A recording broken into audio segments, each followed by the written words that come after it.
Hey, movie fans, here to talk about the number one movie in the world. Opening weekend, Star Wars The Last Jedi. Proved to be pretty exciting, pretty incredible weekend at the movie theater. I'm going to do a full review. Yep, I saw it twice. Actually, even got a third time in there, so saw it thrice. But I just want to talk a little bit about it and get some more details, more of a full review to talk about Star Wars The Last Jedi. So let me just tell you, opening weekends are crazy. They're so cool. Where I watched it, I didn't really see anybody dressed up in costumes, but I know that's a thing that happens. But what I love about an opening weekend is it becomes an event. It's not just watching a movie. I mean, it's an event, and at events, at big events, people you don't even know aren't strangers anymore. You can talk to anyone because you're sharing in this experience together. And really, the whole audience, when you've got a theater packed like that, it gives a different feel, and it just changes things when you're watching a movie. I mean, sometimes your experience can really be changed if you got people who are really laughing at all the jokes, or people who are really surprised at moments of surprise. And so it really does make for an interesting experience, especially going to multiple showings in this opening weekend, really getting to see that. One of my favorite things was at a really cool moment in the movie when there's like an explosion and like it goes all quiet. There's a little boy sitting up at the front, maybe first or second row, and like it was like dead silent in the theater. Everyone was just like, and all of a sudden you hear this little boy go, "Whoa!" And it was awesome. It was so fun. So I love opening weekends, especially of big movies. It's a great experience. Well, how well did this one do? Well, number 2 opening of all time, only tracking behind its predecessor, Star Wars: The Force Awakens. This one, The Last Jedi, opened domestically at $220 million in its opening weekend, which is incredible, and it's got a 93% from critics on Rotten Tomatoes. So its numbers are up. There is a lot of hype for this movie. So maybe as just kind of a warning, don't let your expectations get crazy, get carried away. It is a great movie. And as I said before, Star Wars The Last Jedi delivers.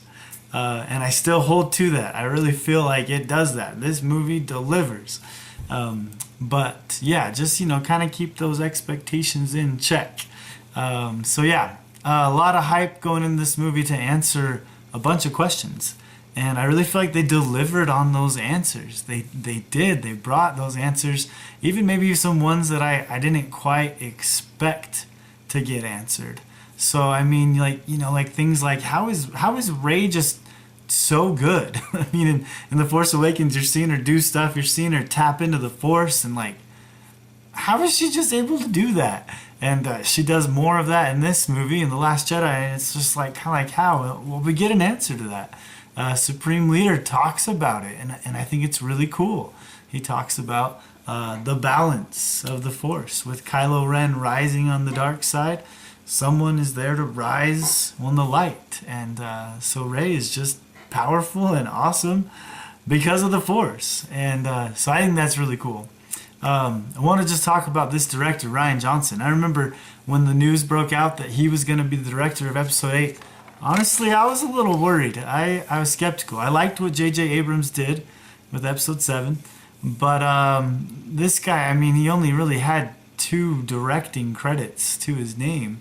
Both of them had high ratings, but I just wasn't sure. I mean, such a huge property like this to trust in the hands of a director and writer, which Rian Johnson did in this one, of something so huge to somebody who didn't maybe even have a whole lot of experience. But holy cow, I loved what he did, and I think this is really where they wanted it to go and why they picked him.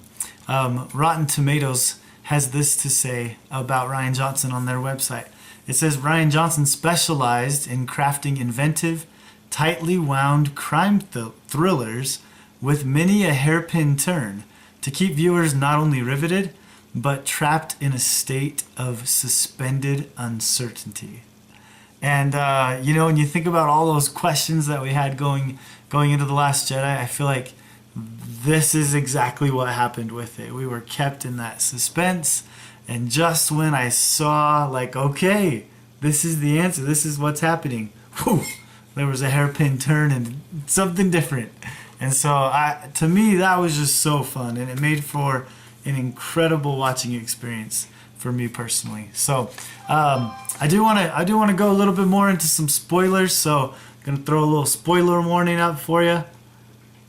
Spoilers, spoilers, spoilers. So,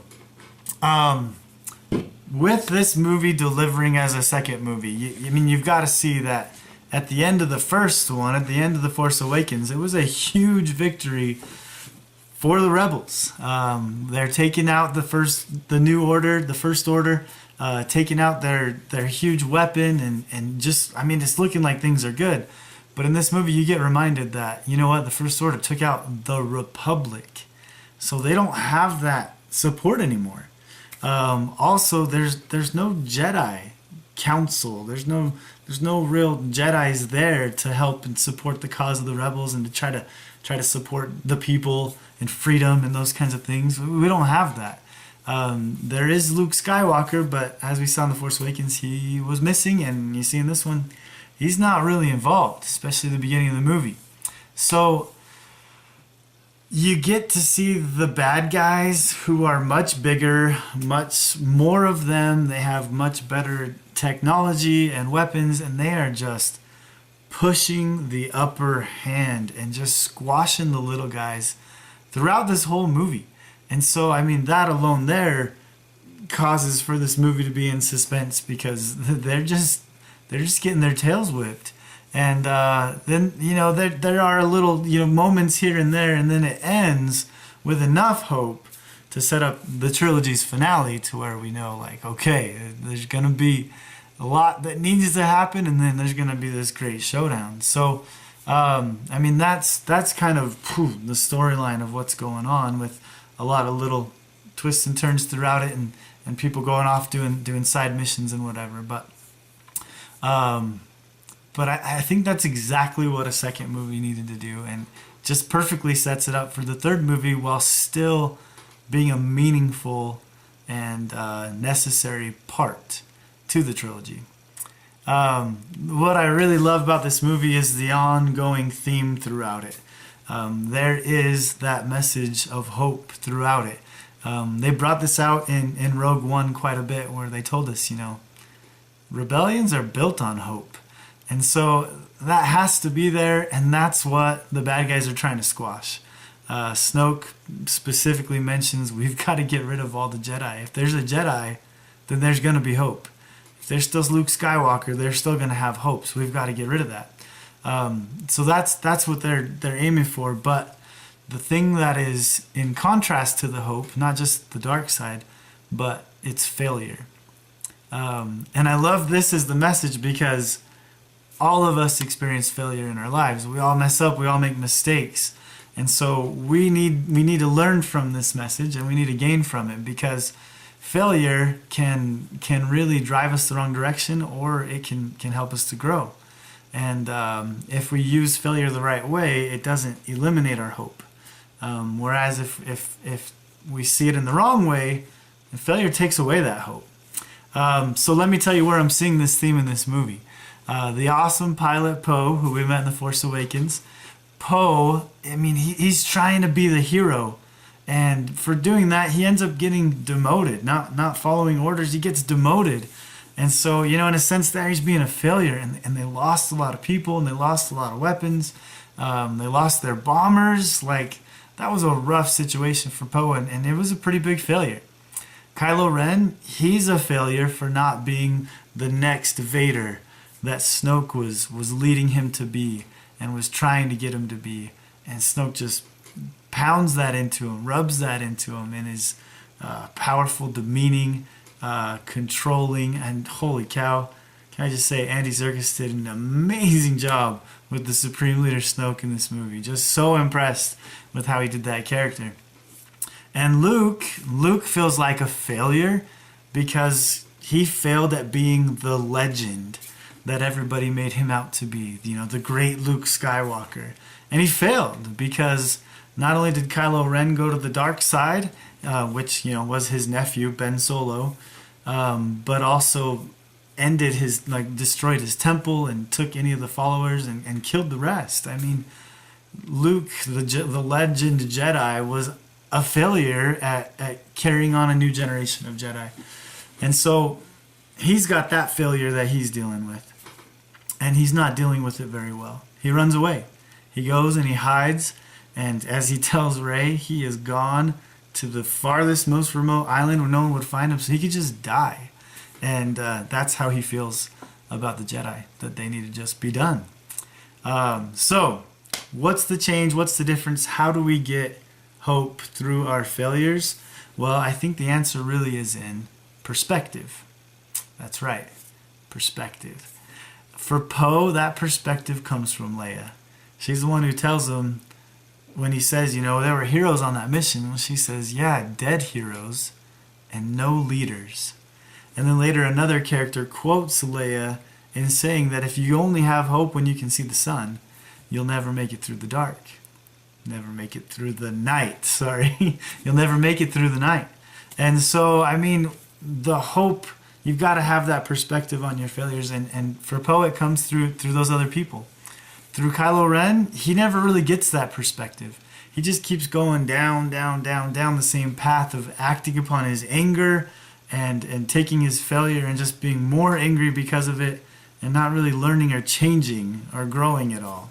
So for him, it just keeps going the wrong direction. Well, what about for Luke? Well, for Luke, he gets Rey introduced.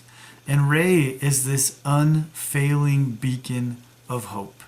And she is just so great that way. And when Luke's explaining to her his failure, she tells him, you didn't fail Kylo. Kylo failed you, but I won't. And so the hope is starting to be rekindled in Luke there. And then he gets a visitor that comes and sees him. And you'll know who it is because, well, this is spoilers. You've already seen it. But I just love the quote. The greatest teacher failure is.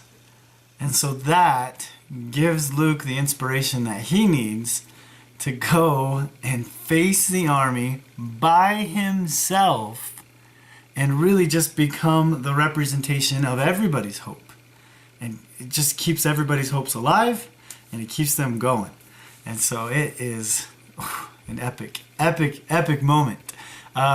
Prior to Luke coming out, though, we also get to see the rebellion, the resistance, in their last-ditch efforts as they've blocked themselves up in this fortress on this mineral planet, which we find out is salt, and they go out in these little cruiser plane thingies that they're flying out there. Really no chance to beat this army that's coming at them with the First Order, but they're going out there and just putting everything on the line.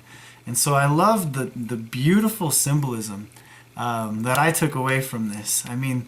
Just the white ground with all that salt is really, that white just represents like a purity of their intentions to be free. And then right underneath that thin layer is this deep red. To me, it was like a deep red of courage, or even of blood that they're willing to shed or to spill in order to, as Rose says, save the ones they love. And so it really is just a beautiful moment in the movie as well with that. So with that message, I just love who Rey is in all of this. Because one of my biggest things that I really wanted to know is who Rey's parents were. And Kylo Ren's the one who tells her. He says he saw it through the Force. So, I guess there's a chance that he may have made something up or lied. He is all about the dark side, you know what I mean? But I don't think so. I felt like this was the true story, the true heritage of Rey, that, she's a nobody. She has no place in this story. And I think that's an incredible message. Luke's struggles and Kylo Ren's struggles all came because they were trying to be legends, trying to live up to that. But Rey, it's just, you decide who you are. It's not who your parents were. It's you, and you make the decision to to be great and to do what's right and to become something amazing. And so I love that was who she was, and that's who she is. And I'm so excited to see what she'll continue to do as we move on. So Star Wars: The Last Jedi, incredible movie to watch. Loved it. Hope you guys enjoyed this. And yeah, I saw it thrice.